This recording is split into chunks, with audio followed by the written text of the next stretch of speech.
ऐसा नाम जो कुछ ही महीनों में साधु संतों की दुनिया से निकलकर राजनीति, सत्ता और सोशल मीडिया के केंद्र में आ गया। जिस बाबा को कभी उत्तर प्रदेश के मुख्यमंत्री योगी आदित्यनाथ ने सनातन धर्म और आध्यात्मिक एकता का प्रतीक बताकर सराहा, आज उसी बाबा को लेकर सवाल, संदेह और सियासी खामोशी क्यों दिख रही है? सवाल इसलिए भी बड़ा हो जाता है क्योंकि 23 और 24 जनवरी को जब योगी आदित्यनाथ बनारस पहुंचे तो एक परंपरा टूट गई। योगी बनारस तो गए लेकिन सतुआ बाबा से मुलाकात नहीं की। अब तक शायद ऐसा कभी हुआ हो कि योगी आदित्यनाथ काशी आए और सतुआ बाबा से न मिले। क्या यह सिर्फ संयोग है या फिर एक सोची समझी दूरी? माघ मेले की शुरुआत से ही सतुआ बाबा चर्चा का केंद्र रहे, लेकिन चर्चा भक्ति, साधना या प्रवचन का नहीं था। चर्चा थी उनके लग्जरी लाइफ की, महंगी गाड़ियों की कतारें, force 911, turbo, land rover, defender, branded चश्मे, महंगे फोन्स और बड़े बड़े सियासी और कारोबारी चेहरे। सोशल मीडिया पर तस्वीरें वायरल हुई तो कुछ ने इसे आधुनिक संत कहा, तो कुछ ने पूछा क्या यही सन्यास है? एक ऐसा प्रदेश जहां आज भी बड़ी आबादी 2 वक्त की रोटी और इलाज के लिए जूझते हैं, वहां एक बाबा की यह शाही जीवन शैली कई लोगों को चौंका देती है। अब जरा योगी आदित्यनाथ की तरफ देखते हैं। एक मुख्यमंत्री, एक पीठाधीश्वर, लेकिन क्या आपने कभी योगी को महंगी गाड़ियों में, ब्रांडेड फोन्स के प्रचार में या आलीशान तामझाम के साथ देखा है? जवाब है नहीं। योगी की पहचान इस सादगी, अनुशासन और कठोर जीवन शैली से होती है। तो क्या सतुआ बाबा की चमक दमक योगी की उस छवि से टकराने लगी थी जिससे योगी ने सतुआ बाबा से दूरी बनाना शुरू कर दिया, जिस पर उनकी राजनीति और प्रशासन टिका है? अब बात करते हैं माघ मेले में सतुआ बाबा को सबसे ज्यादा जमीनें मिली, सबसे बड़ा शिविर, सबसे ज्यादा सुविधाएं। तो वहीं दूसरी ओर शंकराचार्य स्वामी अभिमुक्तेश्वरानंद सरस्वती विवादों से घिरे रहे। उन्हें संगम में स्नान तक करने से रोक दिया गया। ऐसे में बड़ा सवाल उठता है, क्या साधु संतों के लिए भी अब अलग अलग पैमाने तय हो गए? क्या जिसके पास पहुंच और पावर है उसके लिए नियम अलग, और जिसके पास सत्ता और पावर नहीं उसके लिए नियम अलग होंगे?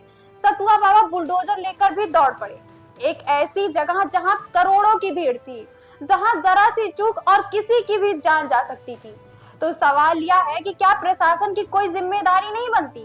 क्या बाबा आम नागरिकों की तरह नियमों के दायरे में नहीं आते?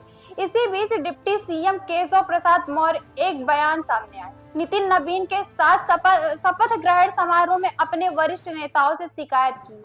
निरीक्षण के दौरान उन्होंने कहा कि ज्यादा सतुआ बाबा की रोटी के चक्कर में मत पड़ो, व्यवस्थाओं को ठीक करो। केशव प्रसाद मौर्य प्रयागराज के जिलाधिकारी डीएम को सतुआ बाबा के कैंप में रोटी सेकने और समय बिताने को लेकर भी नसीहत दी। माघ मेले की तैयारियों का जायजा लेते हुए उन्होंने कहा, ज्यादा सतुआ बाबा की रोटी के चक्कर में मत पड़ो, व्यवस्थाओं को ठीक करो। उन्होंने आश्रम में चूल्हे पर रोटियां बनाई जिसे सतुआ बाबा ने देखा। यह बयान साधारण नहीं था, यह सत्ता के भीतर से आया एक संकेत कि अब संत नहीं, व्यवस्था प्राथमिकता है। इसके बाद योगी की बनारस यात्रा और सतुआ बाबा से मुलाकात न होना और भी ज्यादा सवाल खड़ा करता है। क्या योगी अब ये संदेश देना चाहते हैं कि कोई भी व्यक्ति चाहे वह संत ही क्यों ना हो, अगर मर्यादा से बाहर जाएगा तो दूरी तो तय होगी? माघ मेले में एक बाबा के लिए कोई प्रोटोकॉल नहीं तो दूसरी तरफ स्वामी अभिमुक्तेश्वरानंद को संगम में स्नान तक नहीं करने दिया जाता। अब बात करते हैं सतुआ बाबा के बयानों की। शंकराचार्य अभिमुक्तेश्वरानंद सरस्वती को लेकर भी वह विवाद का विषय बने रहे। महामंडलेश्वर संतोष दास उर्फ सतुआ बाबा ने बड़ा बयान दिया। उन्होंने कहा, जो भगवा चोला पहनकर विवाद खड़ा कर रहा है उसको सॉफ्टवेयर कहीं और से अपडेट हो रहा है। सनातन में यह संवाद होता है, विवाद नहीं। सतुआ बाबा ने कहा कि माघ मेले में अशांति करने वाले लोगों को जनता समझ गई। साधु संतों को अपना समय विवाद में नहीं, संवाद में करना चाहिए। अशांति फैलाने वाले लोग स्वयं देखें कि वे भारत के हित में कर रहे हैं या अहित कर रहे हैं। जहां शंकराचार्य ने भारत को जोड़ने का काम किया, अगर हम उनके सच्चे अनुयायी हैं तो हमें जोड़ना चाहिए, ना कि तोड़ना चाहिए। शंकराचार्य को लेकर दिया गया बयान, सॉफ्टवेयर कहीं और अपडेट हो रहा है, यह सनातन की भाषा है या सत्ता के नजदीक होने का आत्मविश्वास? आज भी लोग यह पूछ रहे हैं, क्या सतुआ बाबा की इतनी ताकत इसलिए थी क्योंकि उनके सिर पर योगी का हाथ माना जाता है? क्या उनको ये यकीन था कि वो चाहे जो मनमानी करे योगी उन्हें बचा लेंगे?